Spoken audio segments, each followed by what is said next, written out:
আল্লাহ রাব্বুল আলামিনই প্রথম, আল্লাহ পাকই শেষ। আল্লাহ পাক প্রকাশ্য, আল্লাহ পাক গোপন। ওয়া হুয়া বিকুল্লি শাইইন আলিম। আল্লাহ পাক বলছেন তিনি প্রত্যেকটা বিষয় সম্পর্কে জ্ঞানী। সূরা হাদিদ আয়াত নাম্বার 3। তো আমরা বুঝতে পারছি যখন কোনো কিছু ছিল না তখন আল্লাহ রাব্বুল আলামিন ছিলেন, আবার যখন কিছু থাকবে না তখন আল্লাহ পাক থাকবেন।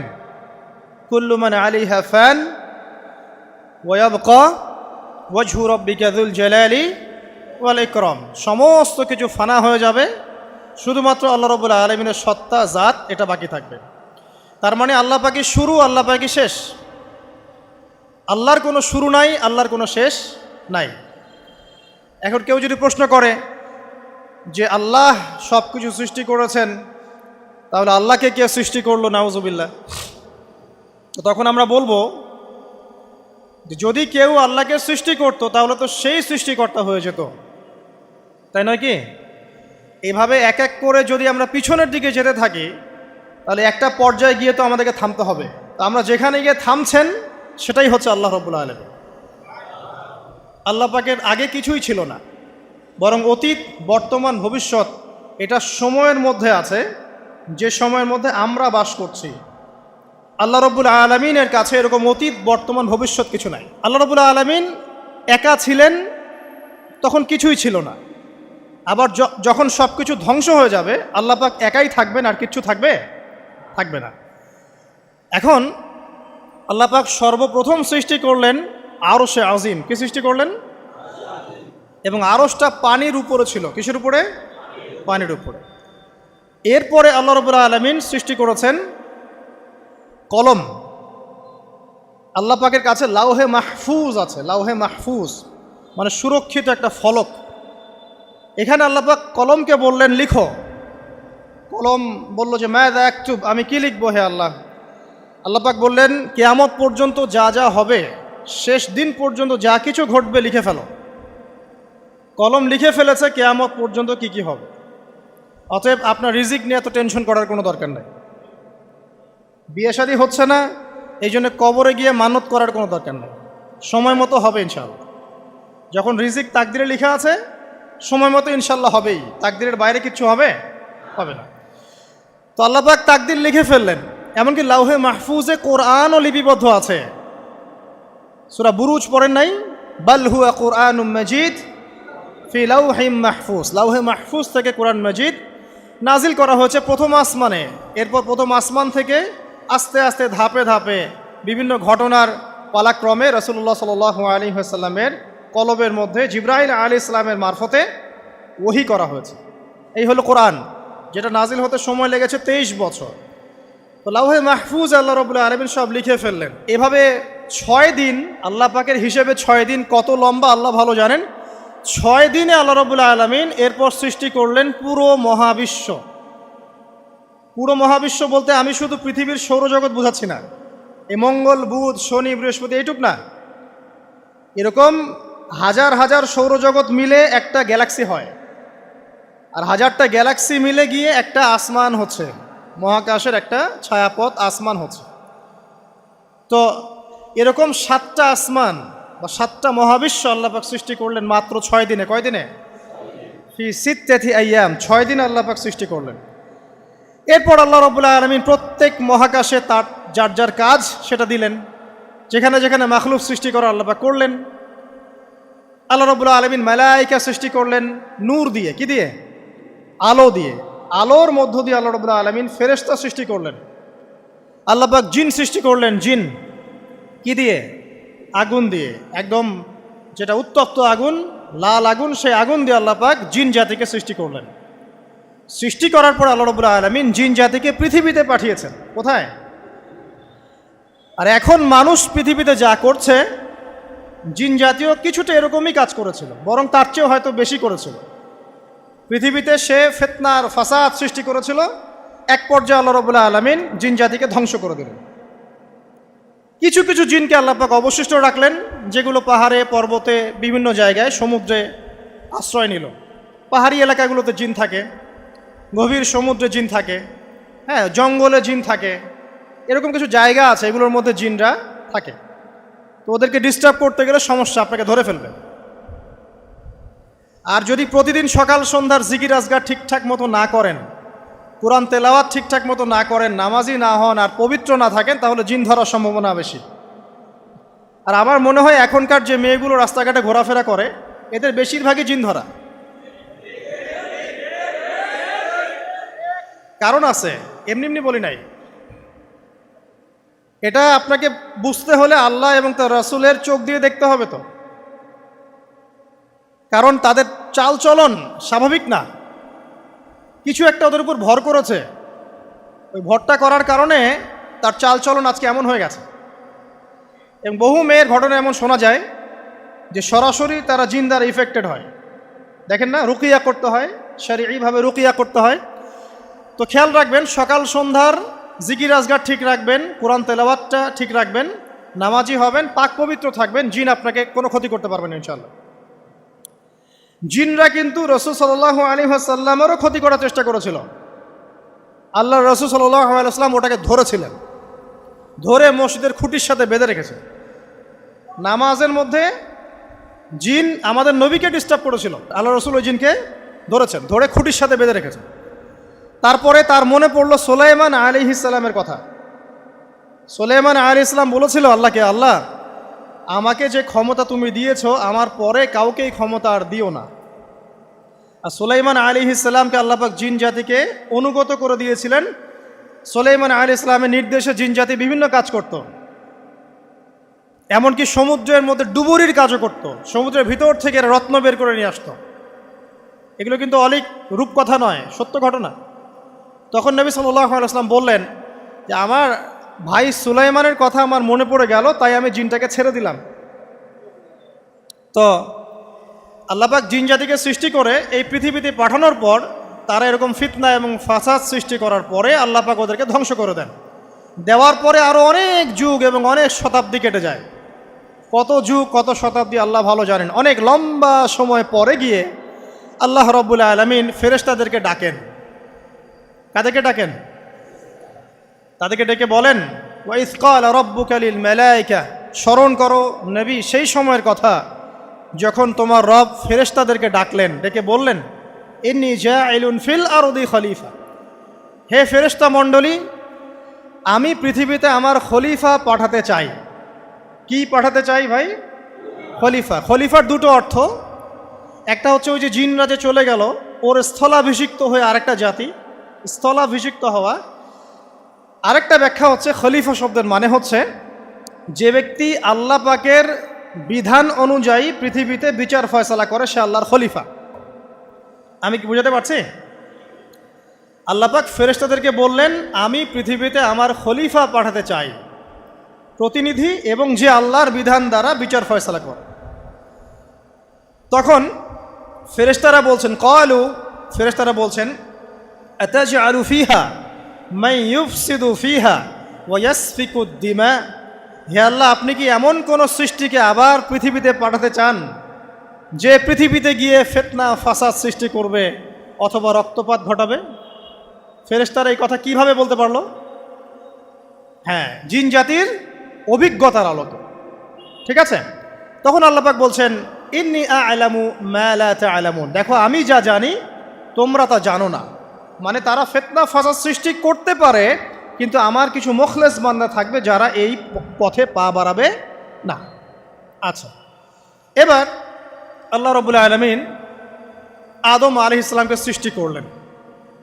আল্লাহ পাক নিজের হাত দিয়ে আদম আলাইহিস সালামকে সৃষ্টি করেছেন। সূরা সদের মধ্যে আল্লাহ পাক বলেছেন, দেখুন মহাবিশ্বের কোনো সৃষ্টির ব্যাপারে বলা হয়নি যে খলাকতু বিয়াদাই, আমি নিজ হাতে তাকে সৃষ্টি করেছি। শুধুমাত্র আদম আলাইহিস সালাম, আমাদের পিতার ক্ষেত্রে বলা হয়েছে খলাকতু বিয়াদাই, আমি নিজ হাতে তাকে সৃষ্টি করেছি। কত সম্মান, কত ভালোবাসা, তাই না? এবার আল্লাহ রাব্বুল আলামিন আদম আলাইহিস সালামকে সমস্ত নাম শিক্ষা দিলেন। সমস্ত নাম মানে কি? ওয়াল্লামা আদামাল আসমাআ কুল্লাহা, আল্লাহ পাক বলছেন এরপর আমি আদম আলাইহিস সালামকে মহাবিশ্বের যত জ্ঞান আছে সমস্ত নাম শিক্ষা দিয়ে দিলাম। সুবহানাল্লাহ। যেই জ্ঞান ফেরেশতাদেরও ছিল না, যেই জ্ঞান ইবলিসেরও ছিল না। ইবলিস কিন্তু অনেক জ্ঞানী ছিল, অনেক বড় আবেদ ছিল, সে দীর্ঘদিন আল্লাহর ইবাদত করেছে, কিন্তু এই জ্ঞান কিন্তু তারও ছিল না, ফেরেশতাদেরও ছিল না। সুম্মা আরাদাহুম আলাল মালাইকা, এরপর আল্লাহ রাব্বুল আলামিন আদম আলাইহিস সালামকে ফেরেশতাদের সামনে নিয়ে আসলেন, উপস্থাপন করলেন। মহাবিশ্বের ঘটনা, এটা ঘটছে, চিন্তা করেন, এটা কিন্তু ঘটেছে আগে, অতীত। এবার সমস্ত ফেরেশতার সামনে আদম আলাইহিস সালামকে নিয়ে আসা হচ্ছে। এবার বলা হচ্ছে যে, হে ফেরেশতারা, তোমরা এই নামগুলো বলে দাও দেখি, তোমরা যদি সত্যবাদী হও। তো ফেরেশতারা বলছেন, লা ইলমা লানা ইল্লা মা আল্লামতানা, হে আল্লাহ, আপনি আমাদেরকে যা শিখিয়েছেন এর বাইরে তো কোনো জ্ঞান নাই আমাদের। তারপর আল্লাহ পাক আদমকে বললেন আলাইহিস সালাম, হে আদম, তুমি সব নাম বলে দাও দেখি। এরপর আদম আলাইহিস সালাম সমস্ত নাম একটা একটা করে বলে দিলেন। তাহলে আমাদের পিতা জ্ঞানী ছিলেন, নজ্ঞ ছিলেন? আর আমরা তার সন্তান হিসেবে জ্ঞানী না অজ্ঞ? এটা আমাদের শোভা পায়? আমাদের পিতা ছিলেন মহাবিশ্বের সবচেয়ে জ্ঞানী সত্তা। আল্লাহ রাব্বুল আলামিন তাকে জ্ঞান শিক্ষা দিয়েছেন, সমস্ত জ্ঞান। তবে তার সমস্ত জ্ঞান আর এই মহাবিশ্বের সমস্ত জ্ঞান আল্লাহর জ্ঞানের তুলনায় কতটুকু জানেন? একটা সমুদ্রের মধ্য থেকে এক ফোঁটা পানি উঠালে যেমন হয়, পুরো মহাবিশ্বের জ্ঞান আল্লাহর জ্ঞানের সামনে এতটুকু। আল্লাহ পাকের জ্ঞান এত অসীম, পুরো মহাসাগরের মধ্য থেকে এক ফোঁটা পানি তুললে, ওই যে এক ফোঁটা পানি তুললেন, এটা মহাবিশ্বের জ্ঞান। আর বাকি সমস্ত পানি এটা আল্লাহ পাকের জ্ঞান। ঠিক দুনিয়ার জীবনের এক্সাম্পলটা এমনই। একটা সাগরের মধ্যে আঙ্গুল ডুবালে, আঙ্গুল উঠালে যতটুকু পানি আঙ্গুলে বেঁধে থাকে, এটা দুনিয়া। আর পুরো মহাসাগরটাই হচ্ছে কি? আখিরাত। নবীজি বলছেন সাল্লাল্লাহু আলাইহি ওয়াসাল্লাম, একটা মৃত গাধাকে দেখে বলছেন, সাহাবীরা, তোমরা কি কেউ এই গাধাটাকে 1 দিরহামের বিনিময়ে কিনবে? কান কাটা, মৃত, গলে আছে, এই গাধাটাকে কিনবা 1 দিরহাম দিয়ে? সাহাবীরা বলছেন, মাংনা দিলেও তো কিনবো না। ইয়া রাসূলুল্লাহ, যদি ফ্রিও কেউ দেয়, বিনামূল্যে দেয়, তাও তো নিব না। তখন নবী সাল্লাল্লাহু আলাইহি ওয়াসাল্লাম বলছেন, এটাই হচ্ছে আল্লাহর কাছে দুনিয়ার এক্সাম্পল। ওই মৃত গাধা তোমাদের কাছে যতটা না ইম্পর্টেন্ট, যতটুকু মূল্য রাখে, আল্লাহর কাছে এই দুনিয়া তার চেয়েও কম মূল্য রাখে। তো এই দুনিয়াতে তো সব ফয়সালা হবে না। আমরা তো হতাশ হয়ে যাই না যে দুনিয়াতে এমন কেন, এটা কেন, ওইটা কেন। দুনিয়া এটারই জায়গা। দুনিয়া সব কিছুর কনক্লুশনের জায়গা না, সব কিছুর পরিসমাপ্তির জায়গা হচ্ছে কিয়ামতের মাঠ। ওই দিন যে সফল সে সফল, যে ব্যর্থ সে ব্যর্থ। দুনিয়ার বাড়ি গাড়ি, স্ট্যাটাস, চাকরি বাকরি, ইজ্জত সম্মান, এটা সাফল্য ব্যর্থতার মানদণ্ড নয়, চূড়ান্ত মানদণ্ড নয়। চূড়ান্ত মানদণ্ড কি? ফামান যুহজিহা আনিন নার ওয়া উদখিলাল জান্নাহ ফাকাদ ফাজ। যাকে জাহান্নাম থেকে বাঁচানো হবে, জান্নাতে প্রবেশ করানো হবে, পুলসিরাত পার হতে পারবে, এই একমাত্র ব্যক্তি সফল। তো সাফল্যের সংজ্ঞাটা জেনে রাখবেন, তাহলে আপনি দুনিয়াতে হতাশ হবেন না ইনশাআল্লাহ তাআলা। এবার কি হলো, যখন আদম আলাইহিস সালাম সমস্ত নাম শিক্ষা দেওয়া সমস্ত নাম বলে দিলেন, এখানে নাম মানে কিন্তু খালি নাম নয়, জ্ঞান বলে দিলেন, তখন আল্লাহ রাব্বুল আলামিন ফেরেশতাদেরকে বললেন, তোমরা সবাই এখন আদমকে সিজদা করো। ওয়া ইয কুলনা লিল মালাইকাতি ইসজুদু লি আদম। আল্লাহ পাক এবার বলছেন, আমি সমস্ত মালায়েকাকে বললাম তোমরা আদমকে সিজদা করো। ফাসাজাদু, সবাই সিজদা করলো, ইল্লা ইবলিস, ইবলিস সিজদা করলো না। কেন করলে না? ইবলিসকে বলা হচ্ছে, ইয়া ইবলিস মা মানাকা আল্লা তাসজুদা ইয আমারতুক, তোমাকে কে নিষেধ করলো সিজদা করতে ওই আদমকে যাকে আমি আদেশ করেছি? কে নিষেধ করলো? তখন ইবলিস বলছে, খলাকতানি মিন নার ওয়া খলাকতাহু মিন তিন, আমাকে সৃষ্টি করেছেন আগুন দিয়ে আর আদমকে সৃষ্টি করেছেন মাটি দিয়ে, আমি কিভাবে তাকে সিজদা করতে পারি? ইবলিস বলতে চাইলো যে আপনি যে বলছেন আদমকে সিজদা করো, আদম তো মাটির তৈরি, আমি তো আগুনের তৈরি, তাহলে আপনি ভুল বলছেন। নাউজুবিল্লাহ। আগুন কেন মাটির সামনে নত হবে? মাটি আগুনের সামনে নত হওয়া উচিত। তার কেয়াস হচ্ছে এমন। কেয়াস মানে কি? তার এটা কি? হ্যাঁ, তার এটা যুক্তি, তার এটা যুক্তি এবং দর্শন যে আমি কেন তাকে সিজদা করব? আমি তো আগুনের তৈরি আর আদম হচ্ছে মাটির তৈরি। তো খলাকতাহু মিন নার ওয়া খলাকতানি মিন তিন, খলাকতানি মিন নার ওয়া খলাকতাহু মিন তিন, আমাকে সৃষ্টি করেছেন আগুন দিয়ে, আদমকে সৃষ্টি করেছেন মাটি দিয়ে। আবা ওয়াস্তাকবারা, আল্লাহ পাক বলছেন সে উদ্ধত হলো এবং অহংকার প্রদর্শন করলো। আর আল্লাহ পাক অনেক কিছু মাফ করে দেন, কিছু কিছু বিষয় আল্লাহ পাক মোটেই পছন্দ করেন। তার মধ্যে একটা হচ্ছে অহংকার, তার মধ্যে একটা হচ্ছে শিরক, তার মধ্যে একটা হচ্ছে অন্যের হক নষ্ট করা, তার মধ্যে একটা হচ্ছে আদম সন্তানকে হত্যা করা, তার মধ্যে একটা হচ্ছে বৃদ্ধ বয়সে ব্যভিচার করা, তার মধ্যে একটা হচ্ছে মুরতাদ হয়ে যাওয়া। ওই যে খ্রিস্টান হয়ে যাচ্ছেন না, খালি মরেন তারপর বুঝবেন, খালি মালাকুল মউত আসুক তারপর বুঝবেন। আল্লাহ রাব্বুল আলামিন বলছেন তার রাসূলের মাধ্যমে, কেউ যদি সাক্ষ্য দেয় আল্লাহ ছাড়া কোনো মাবুদ নাই, মুহাম্মদ সাল্লাল্লাহু আলাইহি ওয়াসাল্লাম শেষ নবী, ঈসা ইবনে মারইয়াম আল্লাহর প্রেরিত নবী, আল্লাহর পুত্র নন, জান্নাত সত্য এবং জাহান্নাম সত্য, এই পাঁচটা বিষয় যদি কেউ সাক্ষ্য দেয় ইনশাআল্লাহ সে জান্নাতে যাবে, তার আমল যেমনই হোক না কেন। টাকার বিনিময়ে, চাকরির বিনিময়ে, সমাজসেবার নামে আর চিকিৎসার নামে ইমান বিক্রি করে ফেললেন, সুবহানাল্লাহ সুবহানাল্লাহ। তোমাদের এই পৃথিবীতে বেঁচে থাকার চাইতে মাটির তলে চলে যাওয়া ভালো। আবর্জনার কোনো প্রয়োজন নাই আল্লাহর এই জমিনে। এই মুসলিম উম্মার আবর্জনার কোনো প্রয়োজন নাই। এই মুসলিম উম্মার ইমানদার সাহসী তরুণ প্রজন্মের দরকার। আল্লাহ পাক কবুল করুন, আমিন। এরপরে কি হলো? ইবলিস সেজদা করলো না, আবা ওয়াস্তাকবার, সে উদ্ধত হলো এবং অহংকার প্রদর্শন করলো। এবার আল্লাহ পাক জিজ্ঞাসা করলেন, কেন করলে না, কেন করলে না? সে বলল যে আগুন দিয়ে সৃষ্টি করেছেন আমাকে, তাকে সৃষ্টি করেছেন আপনি মাটি দিয়ে, সো আপনি ভুল আমি সঠিক, আমি কেন তাকে সেজদা করব? আল্লাহ পাক তখন আর তার প্রতি রহম করলেন না। আল্লাহ পাক তখন তাকে বলছেন ফখরুজ মিনহা, এখান থেকে বেরো।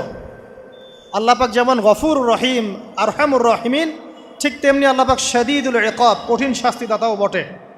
আল্লাহ পাক শুধু কি দয়াই করবেন, শাস্তি দিবেন না? দিবেন। ফখরুজ, অপদস্থ হয়ে লাঞ্ছিত হয়ে এখান থেকে বের হয়ে যাও। এখানে অহংকার করার অধিকার তোমাকে দেয়া হয় না, এখান থেকে বের হয়ে যাও। এবার ইবলিস বের হয়ে যাচ্ছে। বের হয়ে যাওয়ার সময় ইবলিস বলছে রব্বি, কি বলছে? রব্বি। দেখেন ইবলিস আল্লাহকে বলছে রব্বি, মানে ইবলিস আস্তিক। ইবলিস কি আস্তিক? ইবলিস আল্লাহ বিশ্বাস করে। ইবলিস বলছে রব্বি, হে আমার রব, আনজিরনি ইলা ইয়াউমি ইউবআসুন, আমাকে কিয়ামত দিবস পর্যন্ত অবকাশ দেন। আমাকে তো বের করে দিচ্ছেন, ঠিক আছে, আমাকে কিয়ামত দিবস পর্যন্ত অবকাশ দেন। শব্দ চয়ন হচ্ছে রব্বি, হে আমার রব, মানে ইবলিস কিন্তু নাস্তিক না। তাহলে এখন যারা এই যে এথিজমে বিশ্বাস করছেন, আসলে এরা কেউ নাস্তিক না, এরা ইসলাম বিদ্বেষী। কখনো দেখবেন না তাদেরকে অন্য ধর্মের কোনো বিষয় নিয়ে কটু মন্তব্য করছে, প্রশ্ন উত্থাপন করছে, এমনটা খুব কমই দেখবেন।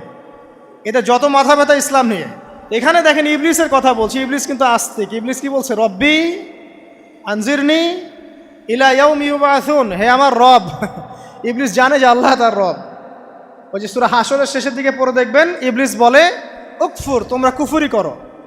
তারপরে মানুষ যখন কুফরি করে সে বলে আমি ইন্নী আখাফুল্লাহ রাব্বাল আলামিন, আমি আল্লাহকে ভয় করি যে জগৎ সমূহের প্রতিপালক। শয়তানকে মানুষ গিয়ে জিজ্ঞাসা করবে, জাহান্নামীরা, তুমি আমাদেরকে পথভ্রষ্ট করেছিলে। শয়তান বলবে আমি কিচ্ছু করি নাই, আমি তোমাদেরকে কোনো কাজে ফোর্স করি নাই, আমি শুধু তোমাদেরকে ওয়াসওয়াসা দিয়েছি, তোমরা নিজেরাই কাজ করেছো। ফালা তালুমুনি ওয়ালুমু আনফুসাকুম, সূরা ইব্রাহিম পড়ে দেখেন। শয়তান বলবে তোমরা আমাকে লানত করো না, নিজেদেরকেই লানত করো, আমি তো তোমাদেরকে বাধ্য করে কাজ করাই নাই, তোমরা নিজেরাই করেছো এই কাজগুলো। আসুন সামনে যাই। এবার আল্লাহ পাক যখন ইবলিসকে বের করে দিলেন, সে বলছে আমাকে কিয়ামত পর্যন্ত অবকাশ দিন। কিয়ামত পর্যন্ত অবকাশ নিয়ে ইবলিস কি করবে? উত্তর, ইবলিস বলছে ফাবিমা আগওয়াইতানি, হে আল্লাহ, যে কারণে বা যে আদমের কারণে আপনি আমাকে এখান থেকে বের করে দিলেন, লাআকউদান্না লাহুম সিরাতাকাল মুস্তাকিম, আমি সে আদম সন্তানের সরল পথে ওত পেতে বসে থাকব। শয়তানের কথা কি মনে থাকবে যুবক ভাইরা? শয়তানের চ্যালেঞ্জ কি?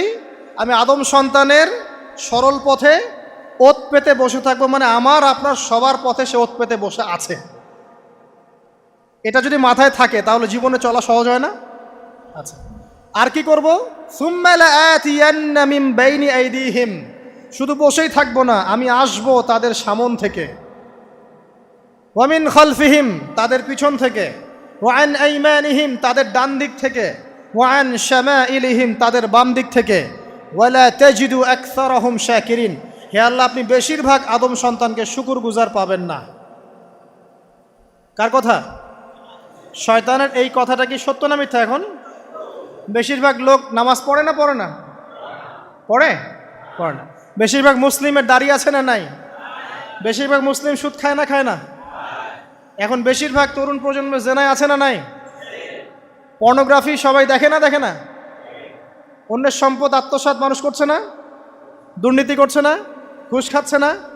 ইসলামের বিধান 100% পালন করে কত পার্সেন্ট মানুষ? খুব কম। আচ্ছা বাদ দেন এত বড় বড় কথা, শুধু কোরআনুল কারীম তেলাওয়াত করতে পারে কতজন মানুষ? বলি না আমরা 90% মুসলিমের বাংলাদেশ, তো 90% মুসলিমের বাংলাদেশে কত ভাগ মুসলিম কোরআন তেলাওয়াত করতে পারে? একটা শুমারি করে দেখেন, কোরআন শুমারি। এটা কোরআন শুমারি করে দেখেন যে কত পার্সেন্ট মুসলিম শুদ্ধ করে কোরআন পড়তে পারে। যারা পড়তে জানে তাদেরও পড়া যে কত ভুল আছে, আলেম ওলামার কাছে গেলে বুঝতে পারবেন। আর এই ভুলের কারণে যে অর্থ কত পরিবর্তন হচ্ছে আপনি তো জানেনই না। তো এই যে শয়তান বলেছে ওয়ালা তাজিদু আকসারাহুম শাকিরিন, আপনি বেশিরভাগকেই শুকরগুজার পাবেন। তো কথা সত্য না মিথ্যা? দেখেন, ও কিন্তু তার মিশনের মধ্যে ঠিকই আছে। কথা যে সত্য তার প্রমাণ সহিহ বুখারীর একটা হাদিস, যেটা 4 বার এসেছে বুখারীর মধ্যে, যে আদম আলাইহিস সালামকে ডাকা হবে কিয়ামতের মাঠে, ডেকে বলা হবে তোমার সন্তানদের মধ্য থেকে জাহান্নামীদেরকে আলাদা করে দাও। আদম আলাইহিস সালাম বলবেন কতজনকে আলাদা করে দিব? আল্লাহ পাক বলবেন প্রতি 1099 জনকে জাহান্নামের জন্য আলাদা করে দাও। শয়তানের কথা ঠিক না বেঠিক? এবার আল্লাহ রাব্বুল আলামিন তাকে বের করে দিলেন। ইবলিস এবার বের হয়ে গেল, চ্যালেঞ্জও করলো। এবার আল্লাহ পাক আদম আলাইহিস সালামকে ডেকে বলছে ইয়া আদম, এবার আদম আলাইহিস সালামের এই যে পাজর মানে বুকের পাজর, এখান থেকে তার সঙ্গিনীকে সৃষ্টি করা হলো। কারণ আদম আলাইহিস সালাম একাকী ছিলেন, একা কি থাকা যায়? একা থাকতে কষ্ট হয় না? একজন জীবন সঙ্গী লাগে না? তো আদম আলাইহিস সালামের এই বাম পাজরের হাড় থেকে হাওয়া আলাইহিস সালামকে সৃষ্টি করা হলো। সৃষ্টি করার পর আরও একটা ঘটনা আছে যে আল্লাহ রাব্বুল আলামিন আদম আলাইহিস সালামের পিঠের যে অংশটুকু আছে, এই অংশটুকু থেকে আগামীতে যত আদম সন্তান আসবে সবাইকে ছোট ছোট পিঁপড়ার আকৃতিতে সামনে নিয়ে দেখালেন। সুবহানাল্লাহ। যত আদম সন্তান আসবে আল্লাহ পাক সবাইকে আদমের সামনে দেখালেন এবং বললেন এই যে শুভ্র অংশ যারা, মানে সাদা অংশ যারা, তারা তোমার সন্তানদের মধ্য থেকে সবাই জান্নাতি। আর তোমার এই যে বাম পাশে যেগুলো কালো কালো ছোট ছোট আকৃতি দেখছো, এগুলো সব তোমার সন্তানদের মধ্য থেকে জাহান্নামী। আমরা দোয়া করি আমরা তাদের অন্তর্ভুক্ত না হই। এবার আল্লাহ পাক সবাইকে বললেন, সূরা আরাফের মধ্যে আসছে 182 নম্বর আয়াতে মনে হয়, আল্লাহ পাক বলেন আলাস্তু বিরব্বিকুম, হে আদমের সন্তানরা আমি কি তোমার রব নই? আমি কি তোমাদের রব নই? আলাস্তু বিরব্বিকুম, আমি কি তোমাদের রব নই? আলাস্তু বিরব্বিকুম, আমি কি তোমাদের রব নই? আমরা সবাই তখন বলেছিলাম বালা ইয়া রব্বি, অবশ্যই আপনি আমাদের রব। আমরা এখন ভুলে গেছি না? আমরা সবাই এই সাক্ষী দিয়ে আসছি রুহের জগতে। আর রুহের জগৎ বলে একটা জগৎ আছে, অনেক জগৎ আছে। রুহের জগৎ একটা, দুনিয়ার জগৎ একটা, জিন জাতির জগৎ আলাদা, বারজাখ পরকালে যে কবরে রাখার পরে বারজাখের জগৎ একটা, আর দারুল করার যেটা হবে একদম জান্নাত জাহান্নাম, ওটা আরেকটা জগৎ। এই যে মহাবিশ্ব যে সম্প্রসারিত হচ্ছে, এক এক গ্যালাক্সিতে এক একটা জগৎ না, এরকম বহু জগৎ আছে। রুহের জগতে আমরা এই ওয়াদা আল্লাহর কাছে করে এসেছি, এটাকে আহদে আলাস্তু বলে। কি বলে? আহদে আলাস্তু, মানে আলাস্তু বি রব্বিকুম, আমি কি তোমাদের রব নই? আমরা বলেছিলাম হ্যাঁ আপনি আমাদের রব। একটা মজার কথা আছে এখানে, যখন আদম আলাইহিস সালাম দেখছিলেন তার সন্তানদেরকে সাদা সাদা আকৃতি ছোট ছোট, এর মধ্যে একটা সন্তানকে দেখে, একজন সন্তানকে দেখে তার প্রচণ্ড ভালো লেগেছিল এবং তিনি অত্যন্ত সুদর্শন ছিলেন। তাকে দেখে তার প্রচণ্ড রকম ভালো লেগেছিল। আল্লাহ পাককে তিনি জিজ্ঞাসা করলেন, হে আল্লাহ, আমার সন্তানদের মধ্যে একে, এই সুন্দর সন্তান কে? আল্লাহ পাক বললেন সে হচ্ছে তোমার সন্তান দাউদ। কি নাম? দাউদ আলাইহিস সালাম। আর আপনাকে বলে রাখি, আদম আলাইহিস সালামের ব্যাপারে যেমন আল্লাহ পাক বলেছেন আদম আমার খলিফা, ঠিক দাউদ আলাইহিস সালাম সম্পর্কেও আল্লাহ পাক বলেছেন দাউদ আমার খলিফা। বুঝতে পারলেন? কোথায় আছে? সূরা সদ পড়ে দেখেন। ঠিক আদম আলাইহিস সালাম সম্পর্কে আল্লাহ পাক বলেছেন না যে আমি পৃথিবীতে খলিফা পাঠাচ্ছি, ঠিক দাউদ আলাইহিস সালাম সম্পর্কেও আল্লাহ পাক বলেছেন দাউদ আমার খলিফা। ইয়া দাউদ ইন্না জাআলনাকা খলিফাতান ফিল আরদ ফাহকুম বাইনান নাসি বিল হক ওয়া লা তাত্তাবিল হাওয়া। আয়াতটা পড়ে দেখবেন, ওইদিকে আমি পরে আসছি। তো ওই সন্তানকে দেখে তার এত ভালো লাগলো, আল্লাহর কাছে তিনি জিজ্ঞাসা করছেন, হে আল্লাহ আমার এই সন্তানের হায়াত কত? আল্লাহ পাক বলছেন তোমার এই সন্তানের হায়াত হচ্ছে 60 বছর। কত বছর? 60 বছর। আর আমাদের উম্মতে মুহাম্মাদের কিন্তু গড় আয়ু এরকম 60-65, এর বেশি না গড় আয়ু। তখন আদম আলাইহিস সালাম বলেন, আল্লাহ আমার হায়াত থেকে তাকে 40 বছর দিয়ে দাও, আমার হায়াত থেকে তাকে 40 বছর দিয়ে দাও। আল্লাহ পাক তাকে 40 বছর দিয়ে দিলেন। তাই আদম আলাইহিস সালামের 1000 বছর হায়াত হয়ে গেল 960 বছর, আর দাউদ আলাইহিস সালামের 40 বছর হায়াত হয়ে গেল 100 বছর। এখন আসেন এই জায়গায় যে আদম আলাইহিস সালাম এবং দাউদ আলাইহিস সালাম দুইজনকে আল্লাহ পাক কি বলেছেন? খলিফা। খলিফা কে? খলিফা কাকে বলে? এটা একটু শুনে নি ছোট্ট করে। সূরা সদ পড়বেন 24 কি 26 নম্বর আয়াত। আল্লাহ পাক বলছেন, ইয়া দাউদ, হে দাউদ, খলিফার কাজ কি এটা শোনেন। হে দাউদ, ইন্না জাআলনাকা খলিফাতান ফিল আরদ, নিশ্চয়ই আমি আল্লাহ তোমাকে পৃথিবীতে খলিফা করেছি। কি করেছি? খলিফা করেছি। তোমার কাজ কি? ফাহকুম বাইনান নাসি বিল হক, মানুষের মাঝে আল্লাহর বিধান দ্বারা হকের মানদণ্ডে বিচার ফয়সালা করবে। তাহলে আল্লাহর খলিফার দায়িত্ব কি? আল্লাহর বিধান দ্বারা বিচার ফয়সালা করা। ওয়ালা তাত্তাবিল হাওয়া, তুমি নিজের প্রবৃত্তির অনুসরণ করবে না। ফায়ুদিল্লাকা আন সাবিলিল্লাহ, তাহলে তোমাকে এটা সরল পথ থেকে বিচ্যুত করে দেবে। ইন্নাল্লাযীনা ইউদিল্লুনা আন সাবিলিল্লাহ, নিশ্চয় যারা আল্লাহর পথ থেকে বিচ্যুত হয়ে যায়, লাহুম আযাবুন শাদীদ, তাদের জন্য কঠিন শাস্তি আছে। বিমা নাসু ইয়াউমাল হিসাব, এই কারণে যে তারা হিসাবের দিনটা ভুলে গেছে। এই আয়াত থেকে খলিফার ফাংশন বুঝতে পারলেন? খলিফার ফাংশন কি? আপনি যা ইচ্ছা তাই ফয়সালা করবেন, নিজের মন গড়া যা ইচ্ছা রচনা করবেন। ফাহকুম বাইনান নাসি বিল হক, মানুষের মধ্যে হকের মানদণ্ডে বিচার ফয়সালা করো। হকটা কি জিনিস? আমার দর্শন হক, আমার ফিলোসফি হক, আমার যুক্তি, আমার বিজ্ঞান, এগুলোই হকের মানদণ্ড। হকের মানদণ্ড কি? কোথায় উত্তর আছে? কোরআনেই উত্তর আছে। কোন সূরা? সূরা কাহফ। কত নম্বর আয়াত?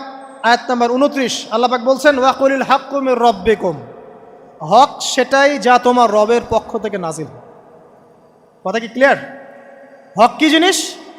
যা তোমার রবের পক্ষ থেকে নাজিল হয়। ফামান শাআ ফালইউমিন, যার ইচ্ছা হয় সে স্বীকার করুক। ওয়ামান শাআ ফালইয়াকফুর, যার ইচ্ছা হয় সে অস্বীকার করুক। ইন্না আ'তাদনা লিযালিমিনা নারান, অস্বীকারী জালেমদের জন্য আমি আগুন প্রস্তুত করে রেখেছি। তো এখানে আপনি হকের সংজ্ঞা পেলেন এবং হকের মানদণ্ডে বিচার ফয়সালা করলে পরে খলিফা হয়। যদি আল্লাহ পাকের হকের মানদণ্ডে কেউ ফয়সালা না করে সে আল্লাহর খলিফা নয়, সে শয়তানের খলিফা। কথা কি ক্লিয়ার? আচ্ছা, এখন যদি আপনি বাধ্য হন কোনো ক্ষেত্রে সেটা আলাদা বিষয়, বাধ্য হয়েছেন সেটা আলাদা বিষয়, কিন্তু আকীদা স্পষ্ট থাকতে হবে যে আল্লাহ রাব্বুল আলামিনের বিধান চূড়ান্ত, এর উপর কোনো বিধান নাই। এখন আপনি আদম এবং দাউদ আলাইহিস সালামের মধ্যে একটা সম্পর্ক বুঝতে পারলেন। এবার আল্লাহ পাক আদম আলাইহিস সালামকে ডাকলেন, ডেকে বলছেন, আদম এবং হাওয়া, তোমরা দুজন উসকুন আনতা ওয়া যাওজুকাল জান্নাহ, এবার তুমি আর তোমার স্ত্রী হাওয়া তোমরা জান্নাতে থাকো। ফাকুলা মিনহা রাগাদান হাইথু শি'তুমা, জান্নাতের যেখান থেকে ইচ্ছা তোমরা ফল খাও বা যা ইচ্ছা তাই করো, সব কিছু উন্মুক্ত তোমাদের জন্য জান্নাতে। একটা বিষয়, ওয়ালা তাকরাবা হাযিহিশ শাজারা, এই যে গাছটা দেখছো এই গাছের কাছেও যাবে না। এখানে শব্দ এমন না যে গাছের ফল খাবে না, শব্দ হচ্ছে এমন গাছের কাছেও যাবে না। যেমন ওয়ালা তাকরাবু জিনা, জেনা করবে না আল্লাহ পাক বলেননি, বলেছেন জেনার কাছেও যাবে না। ওয়ালা তাকরাবু মাল আল ইয়াতিম, ইয়াতিমের মাল খাবে না আল্লাহ পাক বলেন নাই, আল্লাহ বলছেন ইয়াতিমের মালের কাছেও যেও না। আমি কি বুঝাতে পারছি? এই গাছের কাছেও যেও না। এবার জান্নাতে তারা থাকতে লাগলেন। এবার ইবলিস তো আর হাল ছেড়ে দেয় নাই, সে কি বলেছিল? ডান বাম সামন পিছন সব দিক থেকে আসবে। সে এসে ওয়াসওয়াসা দেয়। কি ওয়াসওয়াসা দেয়? হে আদম, হাল আদুল্লুকা, আমি কি তোমাকে বলে দিব, আলা শাজারাতিল খুলদ ওয়া মুলকিন লা ইয়াবলা, হে আদম, আমি কি তোমাকে বলে দিব এমন একটা গাছের কথা যেই গাছের ফল খেলে পরে তুমি চিরস্থায়ী জীবন লাভ করবে, কোনো দিন মারা যাবে না। এই চিরস্থায়িত্বের টোপ দিচ্ছে কে? এই চিরস্থায়ী ক্ষমতার টোপে মানুষ পথ হারাচ্ছে না পৃথিবীতে। ওয়া মুলকিন লা ইয়াবলা, এমন রাজত্ব পাবে যেই রাজত্ব কখনো ক্ষয় হবে না। চিরস্থায়িত্বের টোপ, রাজত্বের টোপ, এই দুটোই হচ্ছে পৃথিবীতে মানুষকে পথভ্রষ্ট করার শয়তানের অস্ত্র। কথা মনে বুঝতে পারেন না? আমার মাথার উপর দিয়ে আছে, বুঝতে পারবেন ইনশাআল্লাহ। তো টোপ দিচ্ছে দুইটা, হাল আদুল্লুকা আলা শাজারাতিল খুলদ ওয়া মুলকিন লা ইয়াবলা। করতে করতে করতে করতে একদিন সত্যি সত্যি আমাদের পিতামাতা সেই গাছের কাছে চলে গেলেন। যখনই চলে গেলেন, ফালাম্মা যাকা শাজারা, যখন তারা গাছের কাছে চলে গেলেন, বাদাত লাহুমা সাওআতিহিমা, তাদের পরনে যে জান্নাতি কাপড় ছিল ধাপাস করে খুলে পড়ে গেল। ইন্না লিল্লাহি ওয়া ইন্না ইলাইহি রাজিউন। আমাদের পিতামাতাকে পুরো মহাবিশ্বে ফেরেশতাদের সামনে জান্নাতে নগ্ন করে দিল ইবলিস। আমি মনে বুঝাতে ব্যর্থ হচ্ছে। আমাদের পিতামাতাকে জান্নাতে ফেরেশতাদের সামনে, সবার সামনে নগ্ন করে কাপড় খুলে ফেললো কে? ইবলিস। তো এখন যে কাপড় খোলার সংস্কৃতি চলছে, কারা এরা? ওরা জিন শয়তান, এগুলো মানুষ শয়তান। শয়তান দুই প্রকার, মিনাল জিন্নাতি ওয়ান নাস, জিন শয়তান আর মানুষ শয়তান। ওই জিন শয়তান এদেরকে ওয়াসওয়াসা দিয়ে দিয়ে নগ্ন করেছে। এরা এখন নগ্নতার আন্দোলন শুরু করেছে, এবং আমি জানি কয়দিন পর এটা বিকিনি পরেও ঘুরবে। অবাক হচ্ছেন? কিয়ামতের আলামতের মধ্যে অন্যতম হচ্ছে মানুষ রাস্তার ধারে ধারে জেনা করবে, রাস্তার মনে মনে জেনা হবে। তখনকার সবচেয়ে ভালো মানুষ হবে সেই ব্যক্তি যে গিয়ে বলবে যে বাবা তোমরা জেনা করছো করছো, এই দেয়ালের পিছনে গিয়ে করতে পারলা না। সে হবে সবচেয়ে ভালো মানুষ। তো এই যে কাপড় খোলার সংস্কৃতি শুরু হয়েছে, এটা কার সংস্কৃতি? বাদাত লাহুমা সাওআতিহিমা। আল্লাহ পাক আরো বলছেন, ইয়া বানি আদম, হে আদম সন্তান, লা ইয়াফতিনান্নাকুমুশ শাইতান, শয়তান যেন তোমাদেরকে ফিতনায় ফেলতে না পারে। কামা আখরাজা আবাওয়াইকুম মিনাল জান্নাহ, ঠিক যেভাবে শয়তান তোমাদের পিতা মাতাকে জান্নাত থেকে বের করে দিয়েছিল। আর কি করেছিল? কামা আখরাজা আবাওয়াইকুম মিনাল জান্নাহ ইয়ানজিউ আনহুমা লিবাসাহুমা, শয়তান তোমাদের পিতা মাতার লেবাস পোশাক খুলে ফেলেছিল। ঠিক এভাবেই যেন পৃথিবীতে শয়তান তোমাদেরকে ফিতনায় ফেলতে না পারে, আল্লাহ পাক সতর্ক করছেন। এখন কি বুঝতে পারছেন? এই নগ্নতার যে 6 লাভ, নগ্নতা, অশ্লীলতা, পর্নোগ্রাফি, বেহায়াপনা, ফ্রি মিক্সিং, নারীদেরকে নগ্ন করে রাস্তায় বের করে নিয়ে আসা, এগুলো কার এজেন্ডা? শয়তানের এজেন্ডা। এর উপর কোনো কথা নাই, কারণ কোরআনের উপর কোনো সত্য নাই। এগুলোর উপরে কোনো কথা হবে না, বিকজ কোরআনের উপর কোনো সত্য নাই। আছে? নাই। কোরআনে আল্লাহ পাক বলেছেন যে শয়তান ফিতনায় ফেলেছিল, ইয়ানজিউ আনহুমা লিবাসাহুমা, শয়তান তোমাদের পিতামাতার লেবাস খুলে ফেলে দিয়েছিল। ওয়া তাফিকা ইয়াখতিফানি আলাইহিমা মিন ওয়ারাকিল জান্নাহ, তখন আমাদের পিতামাতা জান্নাতের গাছের যে এই যে পাতাগুলো আছে এগুলো ছিঁড়ে ছিঁড়ে লজ্জাস্থান ঢাকতে লাগলেন। ইন্না লিল্লাহ। আমাদের পিতামাতার কি দুর্দশা হয়েছিল, আমাদের পিতামাতার কি দুর্দশা, কি লজ্জা হয়েছিল তখন। চিন্তা করে দেখেন, শয়তান কাপড় খুলে ফেলে দিয়েছে, আর আমাদের পিতামাতা, আমাদের মা, আমাদের বাবা জান্নাতের এই যে পাতাগুলো ছিঁড়ে ছিঁড়ে গায়ের লজ্জাস্থান ঢাকা শুরু করেছেন। কি পরিমাণ লজ্জা চিন্তা করেন। আপনাকে যদি এখানে কেউ নগ্ন করে ফেলে এবং আপনি যদি না চান বিষয়টা, সবাই জোর করে আপনার কাপড় খুলে ফেলে, আপনার কেমন লাগবে? কেমন লাগবে?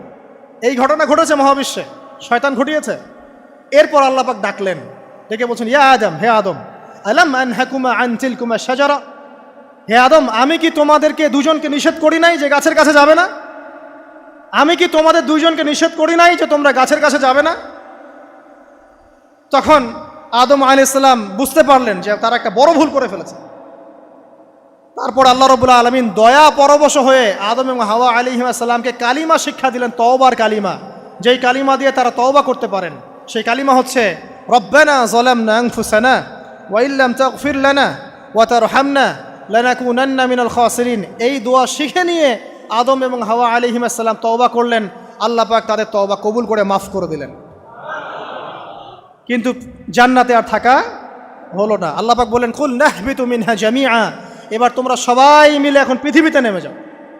আল্লাহ মাফ করে দিলেন, কিন্তু তোমরা এখন পৃথিবীতে নেমে যাও, জান্নাতে আর থাকা হবে না। খেয়াল করে দেখেন, ইবলিসও আল্লাহর আদেশ মানে নাই। আল্লাহ বলেছেন সেজদা করো, ইবলিস কিন্তু করে নাই। আবার আমাদের পিতা আদম আলাইহিস সালামকে আল্লাহ পাক বলেছেন গাছের কাছে যেও না, তারা চলে গেছেন। দুটোই কি অবাধ্যতা নয়? তাহলে ইবলিসকে চিরস্থায়ী জাহান্নামী করা হলো, আদম সন্তানকে কেন করা হলো না? উত্তর, আদম সন্তান আদম আলাইহিস সালাম তওবা করে ফিরে এসেছে, ইবলিস আসে নাই। তাই আমাদের দ্বারা পদে পদে ভুল হবেই, তওবা করে ফিরে আসলেই গুনাহ মাফ ইনশাআল্লাহ। আর যদি ইবলিসের মতো গুনার উপর গুনাহ করতেই থাকেন আর বলেন যে আমি ঠিক কাজ করছি, তাহলে ইনশাআল্লাহ ওই যে জাহান্নাম অপেক্ষা করছে। ইবলিসকে আল্লাহ পাক বললেন যে তুমি এবং তোমার অনুসারী যারাই থাকবে সবাইকে দিয়ে লাআমলাআন্না জাহান্নামা মিনকুম আজমাইন, তোমাদের সবাইকে দিয়ে আমি জাহান্নাম পরিপূর্ণ করব, নাউযুবিল্লাহ। এবার সবাই পৃথিবীতে নেমে আসলো। পৃথিবীতে এসেই কি আল্লাহ পাক ছেড়ে দিলেন? না। আল্লাহ রাব্বুল আলামিন বলছেন কুল নাহবিতু মিনহা জামিআ, তোমরা পৃথিবীতে নেমে যাও। ফাইম্মা ইয়াতিয়ান্নাকুম মিন্নি হুদান, দুনিয়াতে যাচ্ছ যাও, তবে মনে রেখো যে আমার পক্ষ থেকে তোমাদের কাছে হেদায়েতের বাণী আসবে। আমার পক্ষ থেকে তোমাদের কাছে হেদায়েতের বাণী আসবে। ফামান তাবিআ হুদায়া ফালা খাউফুন আলাইহিম ওয়ালা হুম ইয়াহজানুন, যারা আমার হেদায়েতের বাণীগুলো মেনে চলবে তাদের কোনো ভয় নাই, কোনো দুশ্চিন্তাও নাই। ওয়াল্লাযীনা কাফারু ওয়া কাযযাবু বিআয়াতিনা, কিন্তু যারা আমার আয়াতকে কুফরি করবে, মিথ্যা প্রতিপন্ন করবে, ফাউলাইকা আসহাবুন নার, তারা হবে জাহান্নামের অধিবাসী। হুম ফিহা খালিদুন, তারা সেখানে চিরস্থায়ী হবে। এই সহজ সরল জীবন দর্শন দিয়ে আল্লাহ পাক পৃথিবীতে পাঠিয়ে দিলেন। এবার শুরু হলো পৃথিবীতে পথ চলা। পৃথিবীতে পথ চলার ক্ষেত্রে অনেক কিছু সৃষ্টি করতে হলো, আবিষ্কার, কৃষিকাজ, এটা ওটা সব কিছু। আদম আলাইহিস সালামকে আল্লাহ পাক সেই জ্ঞান ওহির মাধ্যমে শিক্ষা দিলেন। কৃষিকাজ আল্লাহ পাক শিক্ষা দিয়েছেন, চাকা সৃষ্টি করা আল্লাহ পাক শিক্ষা দিয়েছেন, বাহন সৃষ্টি করা আল্লাহ পাক শিক্ষা দিয়েছেন। যত রকম জ্ঞান আছে সমস্ত জ্ঞান এসেছে নবীদের পক্ষ থেকে। সব কিছু জ্ঞানের মূল ভিত্তি এসেছে নবীদের কাছ থেকে, আল্লাহর ওহির কাছ থেকে। যত সভ্যতা দেখছেন বড় বড়, সমস্ত সভ্যতা শুরু হয়েছে নবী দ্বারা, এবং সভ্যতা শেষও হবে একজন নবী দ্বারা। তার নাম কি? ঈসা ইবনে মারইয়াম। আদম আলাইহিস সালাম আল্লাহর দেয়া শিক্ষায় শিক্ষিত হয়ে দুনিয়াতে চলতে লাগলেন এবং তওবা ইস্তেগফার করতে লাগলেন, কাঁদতে লাগলেন। দীর্ঘকাল তারা ক্রন্দন করেছেন। কি কারণে? ওই যে একটা ভুল তারা করে ফেলেছে।